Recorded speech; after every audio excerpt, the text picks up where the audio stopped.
first, live, local. This is Fox 12 Now. Hello, everyone. This is Fox 12 Now. I'm Greg Nibbler. We appreciate you joining us. We are live streaming here from the Fox 12 Oregon newsroom. We are awaiting Governor Kotek, who is scheduled to speak in Salem here momentarily, ostensibly about a climate initiative. That's what this is scheduled for. However, we do have some other breaking news that has occurred also associated with her.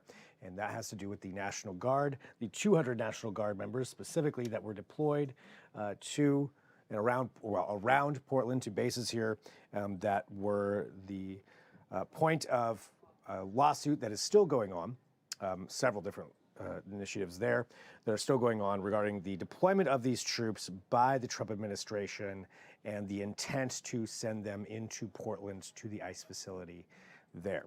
So these lawsuits have been going back and forth. This is still going through the courts as far as appeals that are happening, but these 200 Oregon National Guard members have now been dispersed and sent back home. They are being sent back home.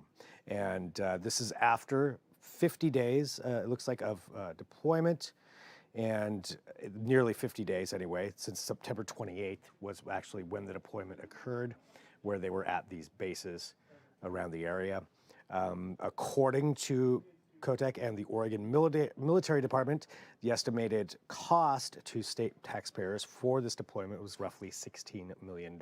So we're going to guess that Governor Kotek will be addressing that during this speech as well. We're going to go ahead and get this pulled up here for you so you can see her arriving.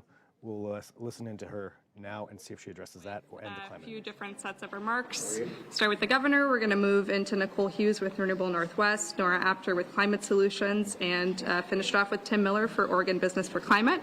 From there, we're going to move into some Q&A with members of the press who are here in person. We're prioritizing questions about the executive order, and then we'll move into other questions. And then press will be excused at 3:18. There's going to be opportunity for pull-asides with some of the agency directors and other folks who are here. Thanks. I'm going to pass it off to the governor. You're covering up the renewable. Good afternoon, everyone. Thank you for being here and sharing this opportunity and just being part of this. This is exciting. Really appreciate the partnership.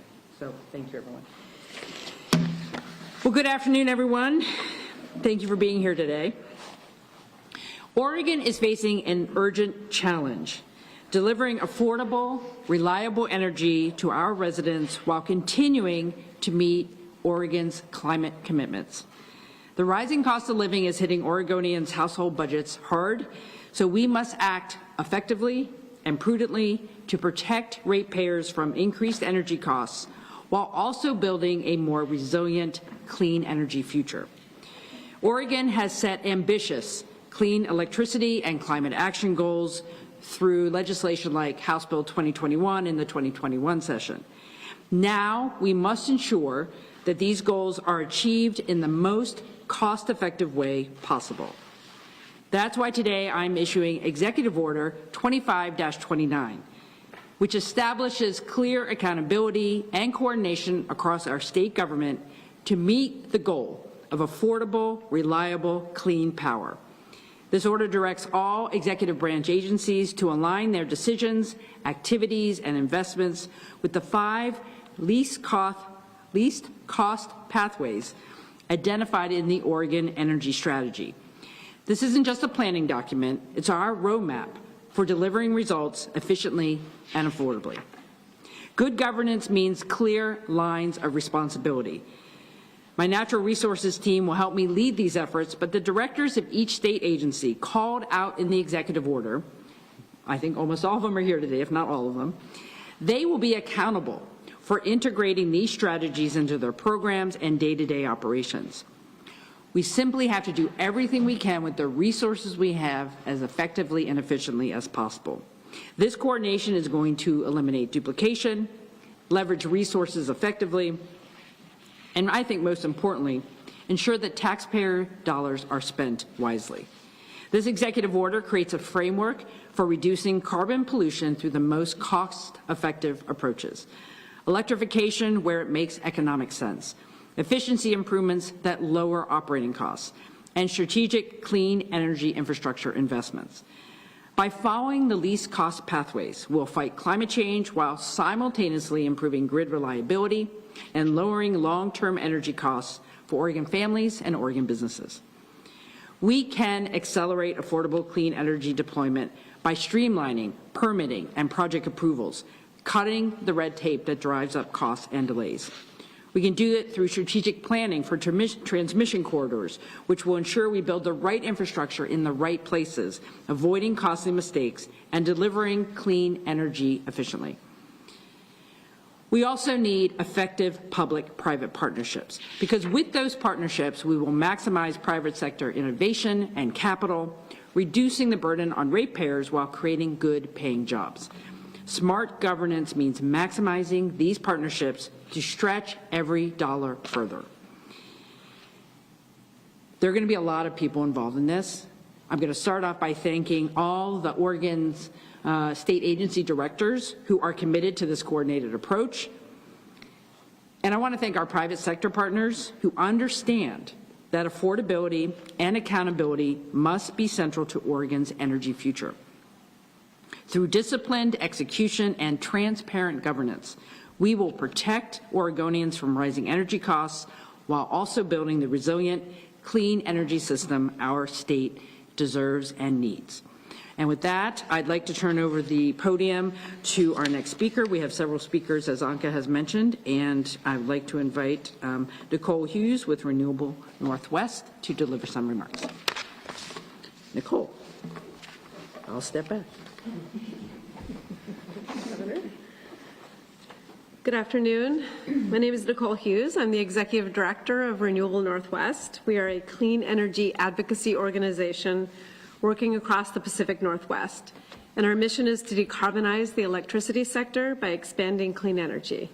I want to start by thanking the Governor and her staff for this timely and critical declaration.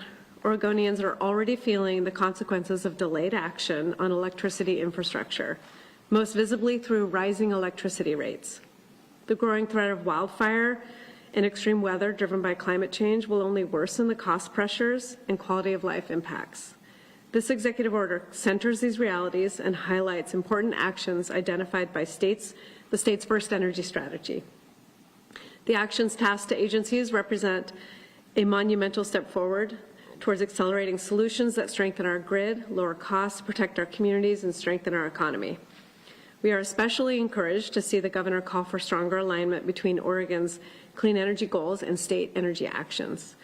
There are meaningful efficiencies to be found in siting and permitting regulations, and we are eager to support agencies as they implement streamlining measures. Oregon has been a national leader in conservation and land use planning for more than 50 years. But our landmark land use laws were not built for today's climate and energy challenges. If we want to protect what Oregons value the most, our landscapes, our communities, and our ability to keep electricity affordable and reliable, we must modernize our systems so clean energy projects and the transmission that connects them can actually get built. We appreciate Governor Kotek's leadership in issuing this order, which is critical to advancing the state's energy strategy, helping power a thriving community economy and a cleaner and more resilient energy future. Thank you for being here today, and now I will hand it over to my colleague, Nora Apter. Good afternoon, everyone. Again, I'm Nora Apter. I'm the Oregon Director with Climate Solutions. We're a regional nonprofit working to accelerate clean energy solutions to the climate crisis. It is wonderful to have the opportunity to gather and celebrate, especially as we take another leap towards shaping Oregon's clean energy future. Governor Kotek, thank you for your leadership and for taking decisive action to move our state forward. With Oregonians facing rising energy costs, worsening climate impacts, and federal rollbacks that threaten our cornerstone climate and environmental justice protections, state-level leadership has never been more critical. And in an era where extreme drought and wildfires are already harming our communities, we need a little less talk and a lot more action. Governor Kotek's executive order delivers in spades. Last week, the state released its long-awaited energy strategy, a roadmap for building a resilient, affordable, and clean energy future. But too often, reports sit on a shelf and gather dust. They only become a strategy when they're implemented. That's why this executive order is so significant. It moves the plan off the page and into action, directing state agencies to align their decisions and investments with Oregon's affordable, clean energy pathways. This action strengthens our economy by doubling down on what's already working. That includes Oregon's cornerstone Clean Fuels program, which is helping school districts deploy electric buses, enabling towns big and small to install public chargers, and expanding access to renewable diesel to clean up our air and existing fleets.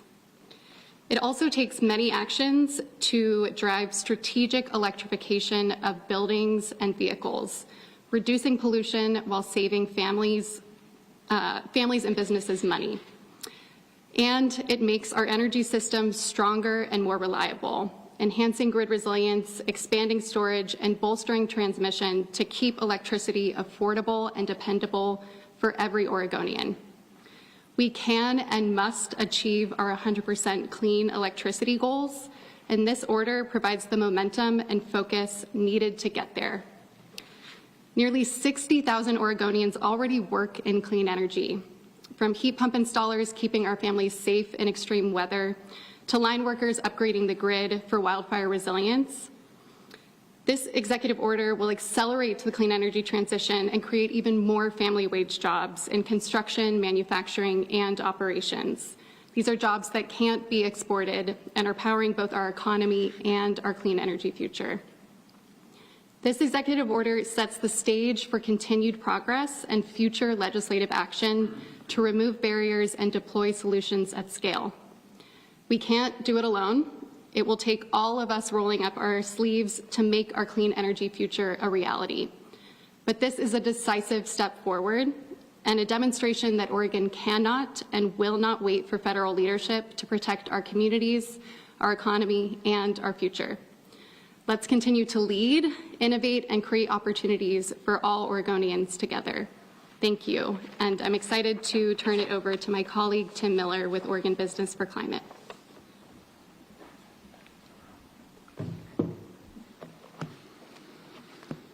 Good afternoon. Again, my name is Tim Miller, and I'm the Director of Oregon Business for Climate. We believe Oregon can and must do more to address climate change, that every business can play a part, and that there's a strong business case for doing so. Our League of Forward-Looking Businesses represents a wide range of industries across the state, from those directly involved in the clean energy economy to those who simply see the importance of action. When I first read the governor's new executive order on climate change, my reaction was yes, yes, yes. The EO, which activates much of Odo's great work on the state energy strategy, calls for exactly the kinds of agency actions and coordination that we and our partner organizations have been looking for. It drives action to accelerate renewable energy, transmission, energy efficiency, smart electrification, clean transportation, and fuels, and other strategies. All areas where equitable climate action and policies and investments are needed now more than ever. While delivering health and resilience and affordability benefits for our communities and helping achieve our climate targets, from a business perspective, this EO is good for our economy and good for job creation. In the clean tech sectors of our economy, the EO creates opportunities to build on our strengths with innovative solutions in buildings, transportation, battery storage, the smart grid, and other areas. As an example, in the smart grid space, Oregon already has a cluster of businesses and expertise aligned under the banner of the PowerEyes Northwest Consortium, ready to capitalize on opportunities just like this. In manufacturing, the EO builds on several of the findings from the Clean Energy Manufacturing Task Force that Governor Kotek launched last year, convening dozens of industry leaders and others to address barriers, build alignment, and grow manufacturing jobs as Oregon builds toward leadership in the growing clean economy. Beyond clean tech and manufacturing, the strong execution of this EO will also drive local jobs into every corner of the state. For all the contractors and crews and technicians that are building infrastructure, pouring concrete, installing electrical and charging equipment, and working in crawl spaces and attics to ensure our homes are weatherized for energy efficiency. Along with all this job creation, across all these sectors, this EO boosts our economy through cost savings in reduced energy costs, reduced health costs, reduced recovery costs thanks to increased resilience. With these cost savings, more money will circulate up and down Main Street, creating economic multiplier effects in towns throughout Oregon. So you can see why I reacted with a big yes to the actions and alignment called out in this EO. Yes to the assignment of defining additional targeted policy steps we need. Yes to the accountability and timelines the governor has laid out to ensure progress. To wrap up, the second reaction I had when reading this EO was that it's a great example of the insights and recommendations in this already widespread book. I couldn't help bringing a prop. Abundance. Abundance. This EO requires smart collaboration and aims to remove outdated barriers. We've built a lot of processes to ensure that we get things done right, but this EO reminds the state that we also have to get things done. So faced with the challenges of the climate crisis, this EO points us to the huge opportunity in building our way toward a clean energy economy. Thank you. I'm going to open it up to members, questions from members of the media. So we're going to start with questions related to the EO.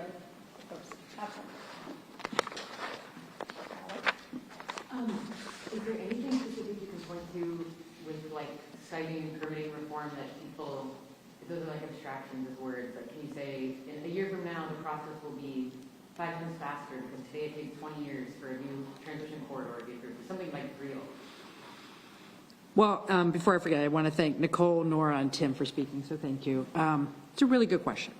Maybe I just set a little stage. You know, I've been a climate champion all during my time in the legislature, and we've set some very specific goals. And when I came into office, I think there was a lot of optimism that under the Biden administration and the additional investments that were being made at the federal level, we finally had a partner in the federal government that was going to help us really catalyze everything we had put in place in Oregon. Obviously, under the new administration and President Trump's goals and dislikes of a lot of the things that relate to clean energy, we had to reconsider what we have here in the state and what we can do. The first executive order I put out, 2525, was saying, hey, we've got projects in the pipeline right now that are going to take advantage of the Inflation Reduction Act tax credits. Let's put those first. So I put that one out. Then we talked about the resilience of our natural and working lands, because that is really important as well for responding to climate change, as well as making sure what we care about in our state can be part of the resilience we need as climate changes. Now we're talking about what we need to really meet our goals in an affordable way that where we're not getting help from the federal government. So I want to give a little context for that. We are currently right now with the Oregon Energy Strategy done, we will be mapping exactly the questions you're asking. How do permitting processes come together? Are they sequential? Can they be happening all at the same time? What can the agencies be doing differently to speed those things up? We will be tracking those things, creating those internal dashboards to answer those questions. And in the executive order, there are very specific dates. No later than certain dates, I need to see these things on the ground. I don't think we have to wait for all those dates in the executive order either, because we don't have any time to waste here. We have investors who want to grow. We have folks in, say, the clean fuel sector who know that this is where the economy is going. By putting more energy behind the clean fuels program to extend the timeline and talk about more ways to maximize what's happening in that sector, we are actually going to put cleaner, cheaper fuels like renewable diesel out faster. So I'm hoping I can come back 3 months, 6 months from now and say, here's what's exactly different. But today we have commitment across all of our state agencies through this executive order and the authority by the executive order to say, we're all on the same page here. We need to do this. We need to make sure that what we've been doing in the past will be different 3, 6, 9 months from now, so we can get projects going, permitting going, changing existing programs to even be better than they already are. And we're going to do all that without the help from the federal government. A quick follow-up. The OPB Republican investigation that found BPA glacial on transmission upgrades that would allow clean energy to connect. Are you going to work with BPA, or I guess how does the state usurp their power over the grid? You know, the BPA is a very interesting part of the energy system here in the Northwest. When I first came into office, I had clear commitments from BPA leadership that they were really going to start investing much more effectively and efficiently and bigger in the grid enhancements. I'm going to keep pushing for that. Nothing has changed about the need to upgrade our grid. And frankly, pushing back on BPA when they make poor choices that will actually increase the cost of electricity by signaling that they're going to join a market that I think will have ill effects for the entire Pacific Northwest. So my message to the BPA is we need you to be a stronger partner, because how you move in this world on these issues is going to be important for us all reaching our goals, and they need to be a better partner.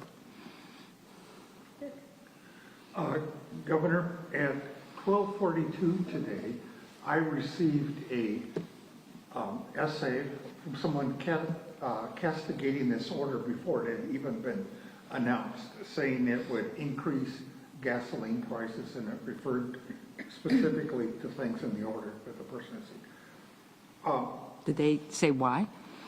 I don't want to, well, they talk about like the clean fuel. Oh. Clean stuff. So how would you respond to that? Is it going to increase fuel prices? So the Clean Fuels Program and the Low Carbon Fuel Standard has been around, are we going on 10 years? Yes. Did I get there? That was the original concern, right? And so I don't know if that's based on original concerns or where the program is today. What we have seen with that program, it is working. We have seen diversification in the fuel supply. We have seen the ability of resources to help people decarbonize in their transportation, whether it's school buses or other things. It is working. And what I have heard from folks, when I talk, for example, to truckers who are like, we need more renewable diesel, because that renewable diesel is cleaner for our engines, less upkeep on the engines. That's where we want to go. Great. Well, how do we incentivize that? We need to make sure that the low carbon fuel the Clean Fuels Program in Oregon is better aligned with what other states are doing. We were a leader, and frankly, we need to catch up with what's happening in other states, because they are putting more low-cost fuel products into the system that will reduce emissions and be more cost-effective and efficient over time. So we want to make sure we get back out ahead on this. I don't believe at the end of the day this is about increasing the cost of fuel. It's about making sure what is available is better for our health and better for the climate, and creating more jobs, creating more investment in a sector that is already growing. I don't want Oregon to miss out on that growth. Any other questions about the executive order? Okay. Questions generally? Carlos. Hi, Governor. Sorry to change the topic. Legislators across the street, that way, all week have been hearing from agencies, obviously about potential options to reduce their budgets, and then we get the revenue forecast today that seems to change maybe the short-term picture but not the long-term picture so much. So I'm just curious, what are you telling agencies right now? What can they expect in the coming months? Well, the forecast today, I would read it as we have a lot of households still struggling. The economic headwinds have stabilized, but it's not the best forecast we would want, right? Certainly there's been an uptick in some of the resources. My message to legislators and to agencies is we will have to tighten our belt. We will have to focus on reductions. Whether we like it or not, the bill out of Congress has put our budget out of balance. And not only is it going to require us to make some reductions, we also have to spend money because of Trump's bill. For example, we're going to have to spend more money on the SNAP program because they're going to pull away administrative money by the end of the biennium. So we are not out of the budgetary challenges. Everybody needs to get serious. We have to do as much as we can with what we have. Let's not start new things. Let's focus on the essentials. Let's focus on making sure Oregonians can be taken care of. And it's going to be many months of conversation about how we rebalance the budget in the best way for Oregonians. Then quick follow-up. In the short session, are you supportive of lawmakers temporarily disconnecting from some of the federal tax cuts, or what is your engagement like with lawmakers on that? I don't think we should talk about tax changes until we have fully identified the level of the reductions that might be necessary and whether or not we have other options to address the budget before we talk about that. Any questions from statesmen or folks back there? Yeah. Kind of on that topic, if increased taxes to fund ODA go to referendum, will ODA operations be funded through the November election, or will the agency be facing another budget gap until then? So I have a lot of trust in Oregonians that they understand that it's important to plow the roads, maintain the roads, make sure people get to where they need to safely. That's why the legislature passed, and I signed a transportation package that gets us there. If that bill is referred to the voters for next November, that will immediately freeze the resources that the agency is now using today to hire people for maintenance and operations. That will have to stop, and we will be back in crisis if we are on hold until next November. So how will I be able to maintain the roads this winter if this budget gap happens, and where would the funding come from? Well, here's what I do know. The folks who are proponents of the referral, they don't have a solution. So I need to be sitting down soon with Republican leaders and say, well, what is your solution? If you don't like what was passed and it goes to the voters, how are we going to fund basic services at ODOT and at cities and at counties and at transit districts? I will be asking them that question because they need to have an answer. If they don't want to vote for that, they need to have an answer, not just refer something they don't like. If I may, two totally separate questions, but this kind of relates to vote and transportation. It was like happening near the end of the last session that Republicans started chirping about the climate protection program and the money in there potentially being used for some of the renewable stuff that the Department of Transportation was struggling to find money for, say bike to school, electrification for buses, stuff like that. I'm gathering from Democrats now that they're even talking to Republicans about the possibility of that down the line. Is that something that you're willing to entertain? If not a cap and pave, a climate protection program that's reconfigured to send money to those clean energy programs within the Department of Transportation, freeing up money that they can use for other things? I am supportive of our current climate protection program. We have to continue on our track to meet our goals. That is a mechanism we have, and we aren't even in the first compliance periods where we have resources to actually spend elsewhere. So that is still moving forward. There has been conversation since the transportation package started around a cap and invest program, a market-based program to align with Washington and future California to have a different approach to carbon pollution reduction. I will say, it is very difficult to imagine that getting done in the short session. I think people have to be serious about what we're trying to achieve, and we need to have a bipartisan proposal. I think what's frustrating for me is, as someone who stood on the floor in 2019 and 2020 trying to pass the exact same program that now everyone in the business community says we need, I need to see a bipartisan proposal, and that means Republicans stepping up and saying this is how they want to solve problems. My quick follow-up has nothing to do with any of this, but it's a bummer, I'm sorry. Attendance rates really low statewide. Tomorrow we're all going to story that say 9th grade on track, record highs. However, 35% of those 9th graders didn't even come to school regularly. Over half of 12th graders didn't come to school regularly. How do you reconcile that without saying, I guess attendance doesn't matter? Well, attendance does matter. But then half of Oregon seniors aren't going, 35% of kids aren't regularly attending school. Is there anything with more teeth that you in the Department of Education are doing? I hear rural school superintendents calling for truancy courts again, and fines to homes, trying to get parents to send their kids. I do think schools across the state are looking for ways to solve this problem, and frankly, we are still working on it. But we have to bring more urgency to it, and I agree with that. We have been doing what we have traditionally done, which is put out tools to districts and say, do this, do that. And there are districts who are having a lot of success. I wouldn't call 2.5% for success. Well, we have districts who are making it work. So I know if districts can do it, other districts can do it, and they are improving their attendance records. Couple things. I think there's two factors that I think by the end of the school year, we're going to see better numbers. We're not at where I want to be at the front of the school year. One is the cell phone ban. I know that doesn't seem like that matters, but what I'm hearing from educators is that not allowing cell phones in the schools during the school day has created new environments for our students. Kids are feeling more connected with their friends. They are more attuned to their classwork. They are coming to school because I think they are feeling more welcome. So I think we're going to see impacts from the cell phone ban. I know that's preliminary, but I think we're going to see that. The flip side and the downside is I don't think we can underestimate the fear in families across our state, Black, Indigenous, people of color households, for their children being profiled as Black and brown kids, not wanting to go to school, citizen or not. That is one of the impacts of the Trump administration, what it is doing to our schools. So we can be working as hard as we possibly can to make our schools welcoming, and the federal administration is scaring the crap out of people right now, and their kids are not going to school. So we're going to work on that piece and help our schools, but I just got to tell you, it's a very difficult environment for our students right now. Last question? Sure.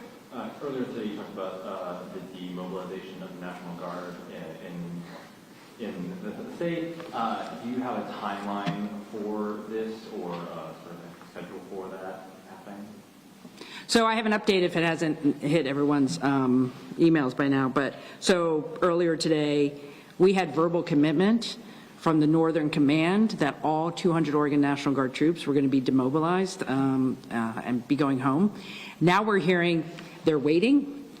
And so we don't know if that's actually happening. We had been told 100 would be going to demobilization and going home. We were hoping for the full 200. They told us it would be the full 200. I think it's just an indicator of the confusion and inconsistency and lack of, frankly, protocol to decide what is happening with our National Guard troops. I'm going to keep pushing for sending everybody home, following the law and the federal court order. People should be home. The holiday season is starting. They should be home. Let's stop wasting millions of dollars by keeping our troops in places that make no sense. So thank you. All right, thank you.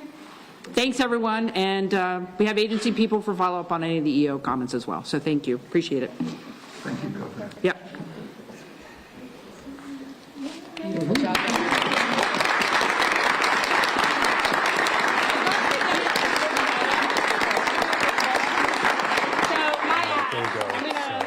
I'm going to ask that governor stands right here. Okay. I'm so sorry for all the folks whose microphones are up here, but I'm pushing this and I'm hoping they don't fall. Okay, that looks like that is the end of the conference. I believe some reporters will have other questions after that. I'm going to hold here just a second as I'm grabbing a little bit of other news. But yeah, a lot of things covered in that. Ostensibly, this was about the climate initiative that Kotek was planning on, where she is going to be utilizing a number of different organizations. We heard from different organizations, and we'll get you a breakdown, too, of what all was said on there and what that will mean. Other things she mentioned were the ODOT funding concern. So there's two things here that I just want to bring up to you that she did address in addition to the climate initiative. So this is separate to that. There is concern whether the ODOT funding that she signed, which would increase certain taxes, registration fees for vehicles. There's a number of different things within that you can look up. There's a now petition to have that stopped and then placed on the ballot for next year for voters to decide on.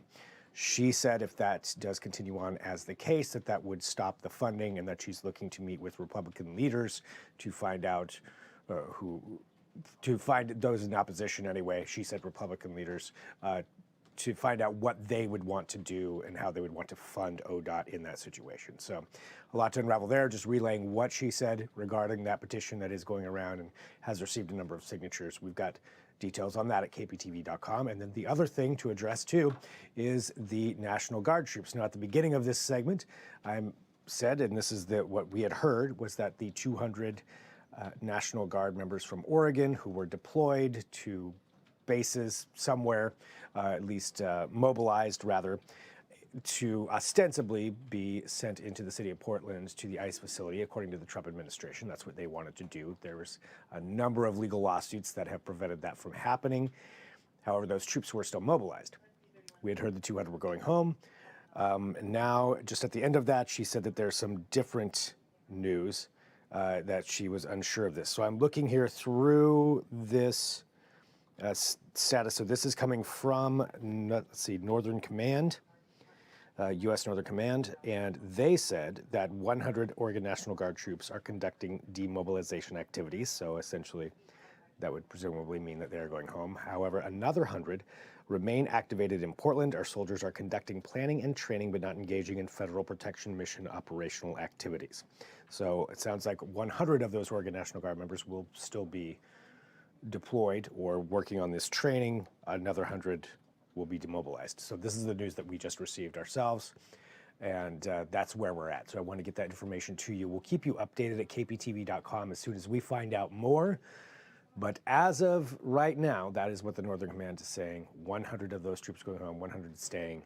As far as the court cases, that continues on on its own as well, and we'll get updates for you on that as we find out more too. So a lot of complicated things going on there, but we're just trying to get you this information as soon as we find out about it. So that's where we're at right now. And clearly, as you can tell just by this, things can change rapidly, and we'll get you that information as soon as we know it. So a lot to digest right there, and we'll keep you up to date on kptv.com and also in our other newscasts that will be continuing on here at 4 p.m. and beyond. So plenty to go through and talk about right there. For right now, we'll go ahead and sign off. If more breaking news comes through, if we have more details that happen to be released, we will get those to you as soon as we have them.